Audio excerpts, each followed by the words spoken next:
Welcome to federal का margin. अब हम आगे हैं लेक्चर नंबर 5 चैप्टर नंबर 2 के, जो है the art of Muslim women's entrepreneurship.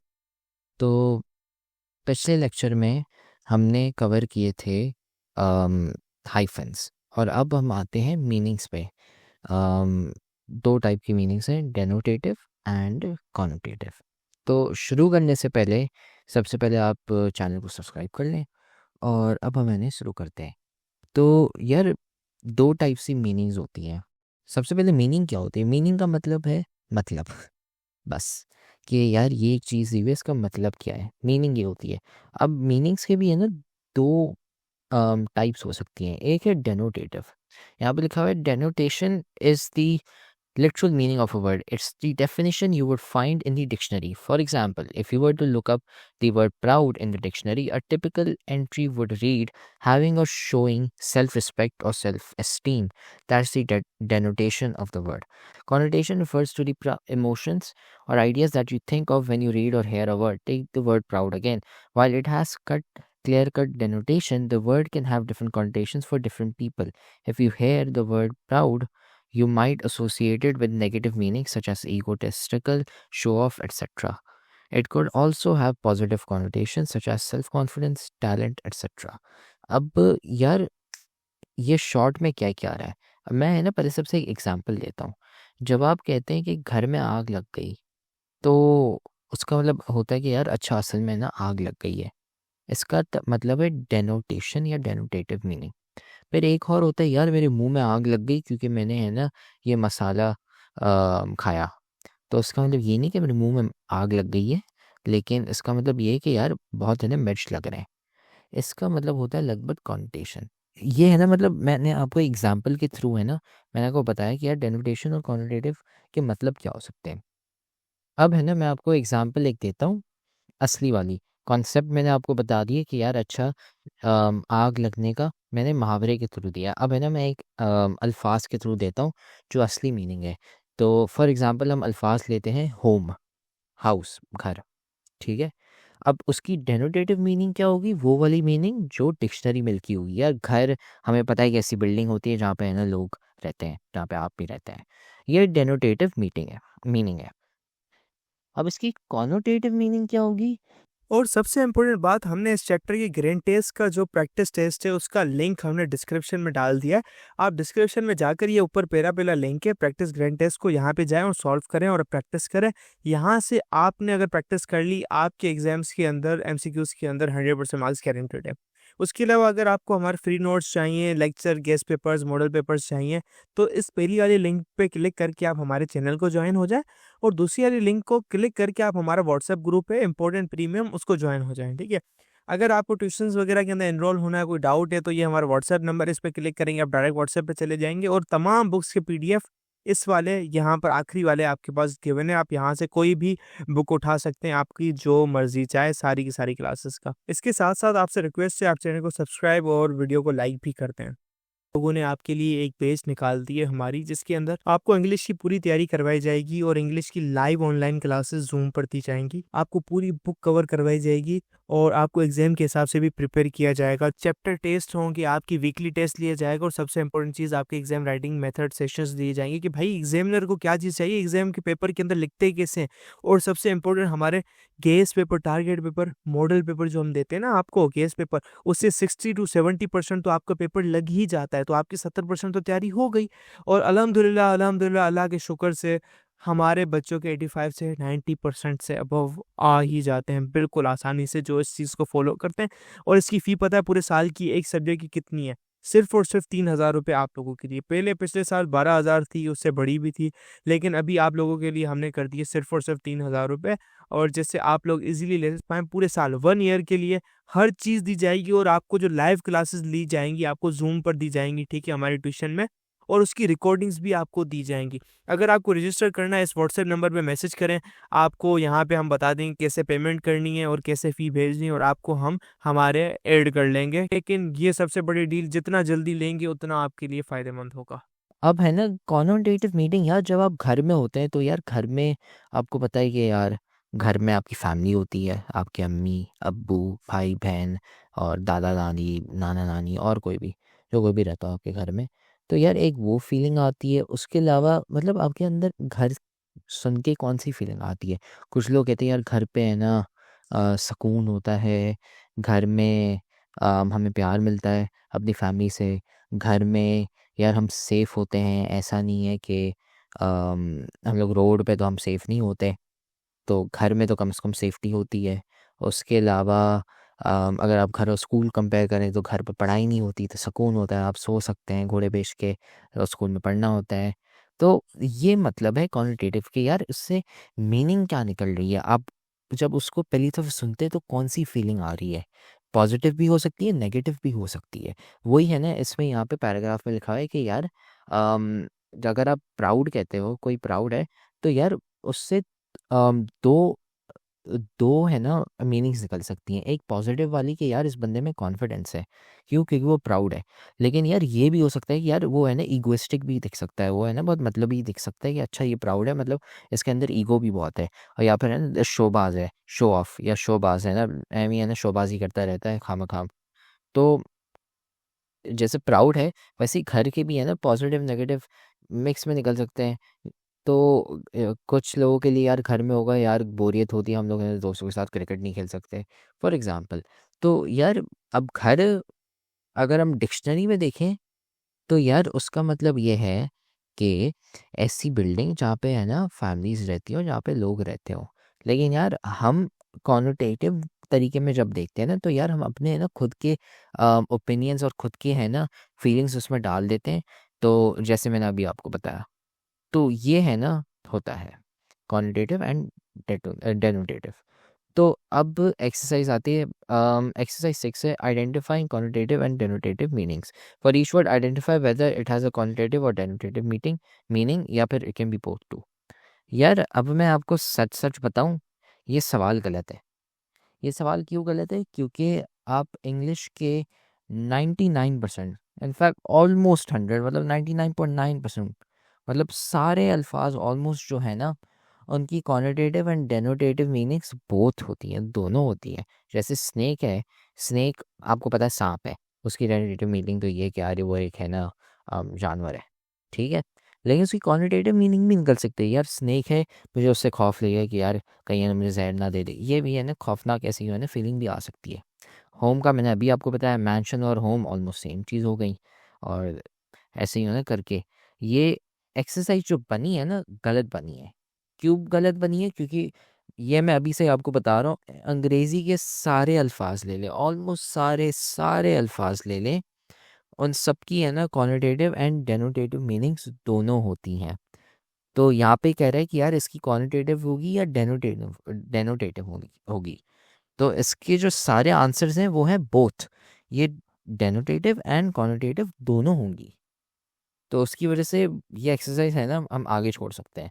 फिर है ना अगर आपको एक्स्ट्रा करना हो तो यार जैसे मैंने आपको पहले 3 के है ना ये डेनोटेटिव एंड कॉनोटेटिव मीनिंग्स बता दी ना, अब बाकी जो 7 बच्चे हैं ना आप अपनी प्रैक्टिस के लिए कॉनोटेटिव और डेनोटेटिव मीनिंग्स है ना लिखें और वो है ना कमेंट डाउन कर दें और हम आपको बताएंगे कि अगर वो सही लिखा है आपने या नहीं।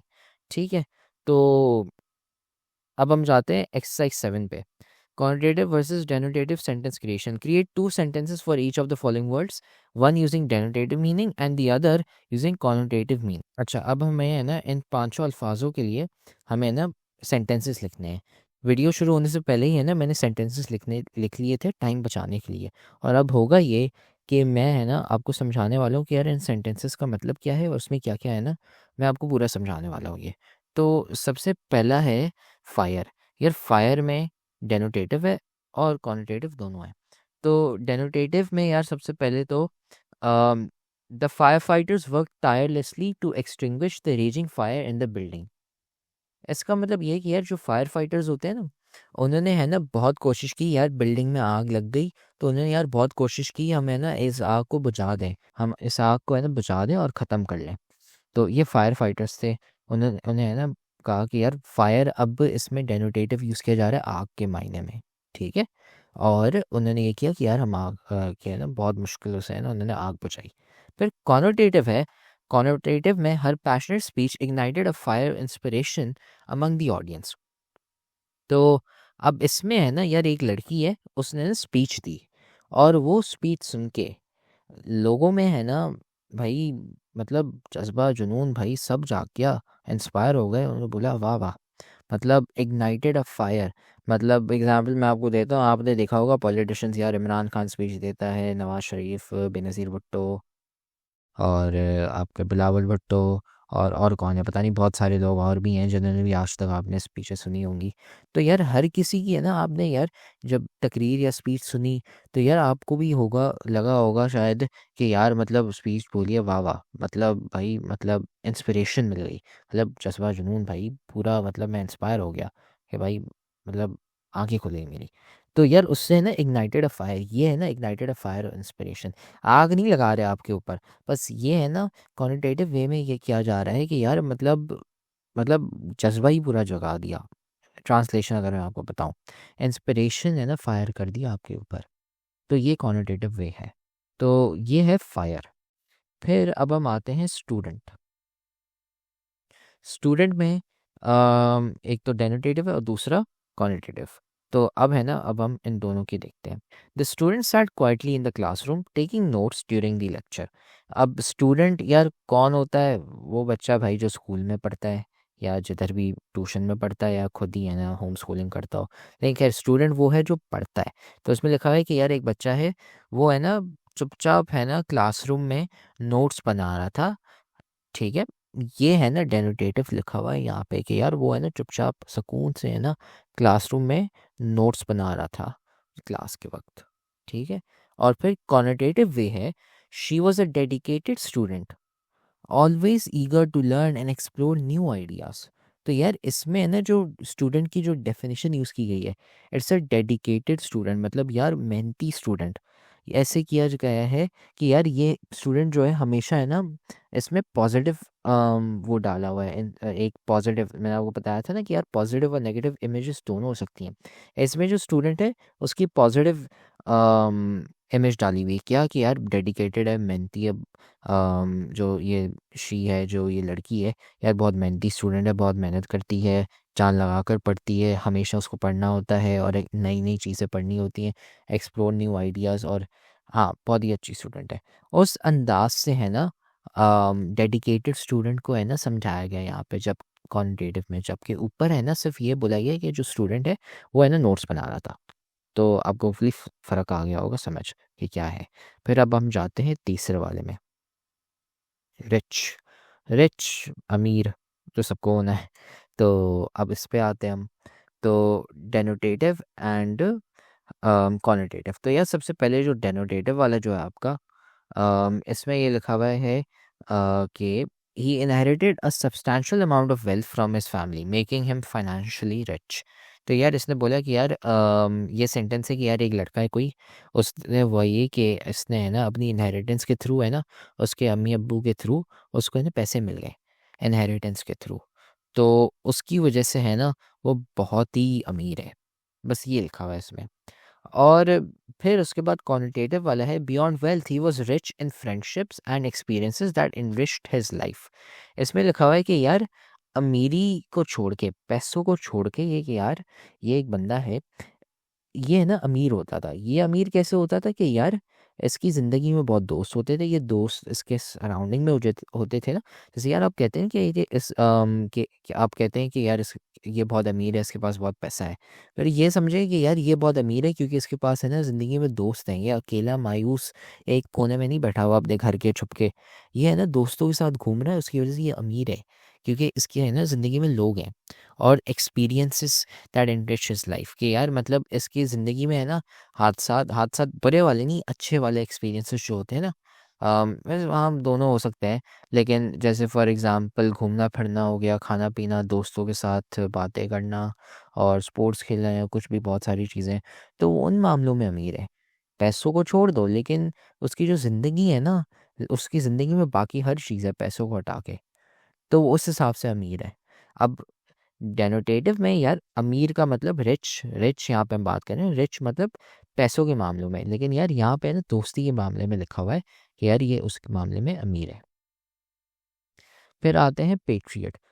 ठीक है, पेट्रियट, पेट्रियट का मतलब आप समझें अलग अलग होते हैं, लेकिन आई थिंक सो इसमें है ना, पेट्रियट का मतलब है हीरो, कि वो बंदा हीरो है। तो सबसे पहले डेनोटेटिव, तो soldier was known for his unwavering commitment to his country, he was a true patriot. तो यार सोल्जर जो आपके होते हैं, आर्मी वाले जो लोग होते हैं, तो यार ये बंदा है ना, उसने अपनी कंट्री को सर्व किया आर्मी में जाके, and he was a true patriot. True patriot मतलब अ ट्रू हीरो, या फिर एक कमिटेड बंदा। ठीक है, फिर उसके बाद कॉनिटेटिव आ गया, she expressed her patriotism by volunteering to serve her community and supporting local causes. तो अब इसमें ना ये बताया गया कि यार ये जो लड़की है ना, इसने अपनी है ना मतलब पेट्रियोटिज्म दिखाई, कि है ना कैसे इसने है ना ये किया कि उसने है ना कम्युनिटी को सर्व किया, मतलब है ना मे बी पैसे कलेक्ट किए लोगों के लिए, और फिर है ना चैरिटी डोनेशंस, खाना पीना वो बांटना, और भी बहुत सारे तरीके हैं, लेकिन हाँ लोग ये ना ऐसे मदद की। तो ये है ना क्वांटिटेटिव है इसमें। पिछला वाला सोल्जर का था, इसमें है ना सोशल सर्विसेज के थ्रू था, डोनेशंस चैरिटी और इन सब के थ्रू। फिर आखिरी वाले पे आते हैं क्वीन। ठीक है, क्वीन में डेनोटेटिव जो है, डेनोटेटिव में the queen address the nation in her annual speech from the royal palace. इसमें क्वीन या शहजादी जो होती हैं, बस ये बोला गया है कि यार जो उनका महल होता था उधर से ना उन्होंने स्पीच दी, बस ये लिखा हुआ है इस सेंटेंस में, कि यार जो हर साल एक स्पीच देते हैं ना, पता नहीं कौन सा ज़माना था, पता नहीं, खैर लेकिन हाँ अपेरेंटली होता ये है कि जो महारानी है वो हर साल अम, हर साल स्पीच देती है अपने महल से। तो ये लिखा हुआ है, एक तकरीर देती है। फिर qualitative, she was regarded as the queen of the fashion industry influencing trends with her iconic style. इसमें यार ये लिखा हुआ है कि यार ये जो फैशन इंडस्ट्री है ना, जिसमें आपने यार फैशन मतलब देखे होंगे काफ़ी, अगर आप अंग्रेज़ियों को ज़्यादा फॉलो करते हैं तो उसमें आपने देखे होंगे टेलर स्विफ्ट होगा, स्कारलेट जॉनसन और बहुत सारे। और पाकिस्तानी इंडस्ट्री की बात करें तो उसमें भी है ना काफ़ी हैं, आयशा हो गई और ऐसे बहुत सारे हैं। तो यार इसमें लिखा हुआ है she was regarded as the queen of the fashion industry, मतलब फैशन इंडस्ट्री जो आपकी फ़ैशन वाली जो है ना, कपड़े मेकअप वगैरह, तो उसमें है ना वो मतलब क्वीन है, मतलब यार उधर है ना उसमें वो महारानी है। इसका मतलब ये नहीं है कि मतलब उसके ऊपर मुकुट पहनाया गया है ये सब। इसका मतलब इसका मतलब ये है कि यार इसमें है ना जो आपकी फैशन इंडस्ट्री है, ये इसमें बहुत ही बेस्ट है। मतलब ट्रेंड्स इसके जो, मतलब इसके जो लुक्स हैं, इसके जो कपड़े हैं, इसके जो मेकअप हैं, मतलब ये बहुत ही अच्छे हैं कि यार हर कोई है ना वो ट्राई करना चाहता है। तो अब जैसे अगर आप भी कपड़े पहनते हैं तो वो भी है ना किसी और को देख के आप इन्फ्लुएंस हुए कि यार अच्छा मैं भी ऐसे ही पहनूं। वैसे ही है ना, इसमें she is regarded as the queen of the fashion industry. हर कोई है ना उसका स्टाइल है ना ट्राई करना चाहता है, क्योंकि उसके स्टाइल बहुत अच्छा है, उसके कपड़े एंड वगैरह। तो ये है ना, हो गया आपका इससे कॉनोटेटिव और डेनोटेटिव के सेंटेंसेस। अब हम आते हैं एक्सरसाइज 8 पे, choosing words for tone. Given different writing contexts, choose appropriate words with either similar or dissimilar denotations to convey specific tones. For example, selects words to convey a formal, informal, positive, or negative tone in the given task. Create an informal social media post about a recent achievement. Write a negative. अच्छा ये exercise 8 है ना, फालतू है यार। कोई भी है ना स्कैम, आपके जो एग्ज़ाम होंगे उसमें नहीं बोलेगा यार आप फेसबुक की पोस्ट बनाएं, ये एमी है ना चवल दी हुई है यहाँ पे, मतलब तौबा अस्तगफर, ये करने की ज़रूरत नहीं है। यहाँ पे आपको कह रहे हैं भाई फेसबुक की पोस्ट बनाओ, फिर नेगेटिव उसके ऊपर कमेंट करें रेस्टोरेंट एक्सपीरियंस के ऊपर, और फिर है ना वो करें, नहीं ये काम की नहीं है। अब हम आते हैं एक्सरसाइज 9 और 10 पे, ये हम दोनों एक साथ करने वाले हैं, क्यों, क्योंकि ये काफ़ी है ना कनेक्टेड है। तो Exercise 9. Exploring similar denotations. Choose two words with similar denotations and use them in sentences where their connotations differ, and discuss the impact on the overall tone or messages of these sentences. फिर exercise 10 है, choose two words with dissimilar denotations and use them in sentences where their connotations align. Explain how the connotation of these words can still create a cohesive meaning. यार ये कह रहा है कि आप सबसे पहले कोई दो अल्फाज लो और फिर उनकी है ना डेनोटेशन है ना सेम होनी चाहिए। और उनको है ना फिर आप सेंटेंसेस में यूज़ करो जिसमें डेनोटेशन सेम हो और कॉनोटेशंस अलग हो। और फिर वो कह रहा है कि फिर दो ऐसे अल्फाज लो जिनकी डेनोटेशंस अलग हो लेकिन कॉनोटेशन सेम हो। तो इसके है ना सेंटेंसेस मैंने पहले से लिख लिए थे, और अब बस ये करते हैं, ये है ना मैं आपको समझाता हूँ क्या है, और फिर उसके बाद है ना इससे हमारी है ना वीडियो लेक्चर ख़त्म हो जाएगा। तो सबसे पहले तो हाउस और होम, ठीक है, हाउस एंड होम, ये हमारे दो अल्फाज हैं जो मैंने यहाँ पे चूज़ किए हैं। अब इसमें ये सीन है कि सबसे पहले हाउस और हाउस का डेनोटेटिव और होम का डेनोटेटिव सेम है। हम अभी एक्सरसाइज 9 कर रहे हैं। सेम कैसे यार, दोनों का मतलब घर है। तो house, they bought a new house in the suburbs with 3 bedrooms and spacious backyard. Spacious backyard भी हटा दे चले। बस ये लिखा हुआ है कि यहाँ पे कि यार उन लोगों ने है ना एक नया घर खरीदा विद 3 बेडरूम्स। सबर्ब्स भी हटा दें, इसका मतलब ज़रूरी नहीं है, इसका मतलब ये है कि समुंदर के किनारे के करीब। नहीं खैर, they bought a new house with 3 bedrooms. और होम का क्या, after long day she return to her apartment which she considered her home. तो बेसिकली यहाँ पे ये है कि यार मतलब काफ़ी है ना घूमने फिरने के बाद वो अपने है ना अपार्टमेंट में चली गई, मतलब फ्लैट में चली गई जो है ना वो अपना घर समझती है। ठीक है, ये हो गया डेनोटेटिव। फिर क्वांटिटेटिव, अब हाउस का क्वांटिटेटिव करते हैं। Despite it's size the old house felt empty and cold without family gatherings. मतलब यार इसमें लिखा हुआ है कि भले ही घर बहुत बड़ा हो लेकिन फिर भी यार घर है ना खाली और मायूस सा लग रहा हो। फिर तो इसमें यार ये आ रहा है कि यार घर में होते हुए, जैसे कुछ लोगों को घर में है ना प्यार और ये सब मिलता है, यार इस बंदे को है ना अपने घर में बैठ के यार लोनलीनेस और है ना मायूसी, मतलब है ना फीलिंग आ रही थी कि यार कोई और था ही नहीं घर में, कोई फैमिली गैदरिंग्स हो ही नहीं रही थी। भले ही बहुत बड़ा घर हो लेकिन यार वो मायूस फील कर रहा था, इसलिए है ना उदास था। और जब आप होम का क्वान्टिटेटिव पढ़ेंगे तो the cozy cabin by the lake was more than just a home, it was a place of peace and cherish memories. यार क्वानिटेटिव में यार जब मैंने होम वाला सेंटेंस लिखा है तो उसमें यार ये मैंने लिखा है घर जो मेरा है यार वो है ना सुकून वाली जगह है, वहाँ पे मतलब भाई सुकून है एक, और दूसरा है ना खुशी खुशियाँ हैं। तो अब क्वानिटेटिव आप देख रहे हो उल्टा हो गया, भले ही दोनों घर हो, एक ऐसा घर है जिसमें मायूसी और आप है ना अकेले बैठे हुए हो और कुछ नहीं है, और दूसरा है उसमें यार आप ऐसी ऐसे घर में हो जिसमें है ना मतलब सुकून है और आप बहुत ही खुश हैं। तो यार इसमें डेनोटेशन हमारी सेम थी लेकिन क्वालिटेशन अलग थी। तो ये हो गया हमारा एक्सरसाइज 9। अब हम आखिरी एक्सरसाइज पे आते हैं, एक्सरसाइज 10, जिसमें ये था कि डेनोटेशन से अलग होंगी लेकिन क्वालिटेशन सेम होने वाली है। इसमें हमने कौन से यूज़ किए हुए, रेन मतलब बारिश, और दूसरा कॉफ़ी। कॉफ़ी तो हर किसी को पता होगा ये क्या होता है। तो एक रेन हो गया बारिश और दूसरा हो गया कॉफ़ी। तो रेन की डेरिवेटिव यार आपको पता होगा बारिश है, तो अब इसका सेंटेंस पढ़ते हैं। Rain refers to precipitation in the form of water droplets falling from the sky, मतलब वही बारिश, बादल से बारिश करना। और डेरिवेटिव इसमें coffee is a brood beverage made from roasted coffee beans, मतलब यार कॉफ़ी एक ऐसी चीज़ है जैसे चाय होती है ना, चाय पत्तों से बनती है, तो वैसे ही है ना कॉफ़ी है ना बीन्स से बनती है, कॉफ़ी बीन्स से बनती है। ठीक है, और अब है ना क्वालिटेटिव देखते हैं। The gentle sound of rain often evokes feelings of cosiness and nostalgia specially when enjoyed indoors. यार इसमें ये कह रहा है कि यार जब बारिश होती है तो यार बारिश का ना भाई अच्छा सा आवाज़ आता है, सुकून वाला आता है। तो उससे है ना मतलब हाँ, जब बारिश होती है हल्की सी, बहुत तूफानी बारिश नहीं कि आप डूब ही जाओ, लेकिन हल्की सी जब बारिश होती है तो यार मतलब सुकून आता है उसकी आवाज़ सुन के। तो ये बस ये कह रहा है। अब कॉफ़ी क्वांटिटेटिव देखते हैं। Coffee can symbolise a comforting morning ritual, a stimulating conversation starter और a moment of relaxation during a busy day. यार जैसे आप कॉफ़ी चाय पी के सुकून मिलता है ना, वैसे ही इसमें भी यार सिंपल ये लिखा हुआ है कि यार कॉफ़ी पी के है ना सुबह सुबह यार सुकून मिलता है और रिलैक्स कर सकते हो आप। तो यार भले इसमें आप देखें ना बारिश और कॉफ़ी दोनों अलग ही चीज़ है, डेनोटेटिव अलग है, लेकिन दोनों सुकून भी देती हैं एक बंदे को, इसलिए उनका क्वांटिटेटिव सेम है। क्यों? क्योंकि दोनों बंदों को दोनों केसेस में यार वो सुकून देती हैं और खुश रखती है बंदे को।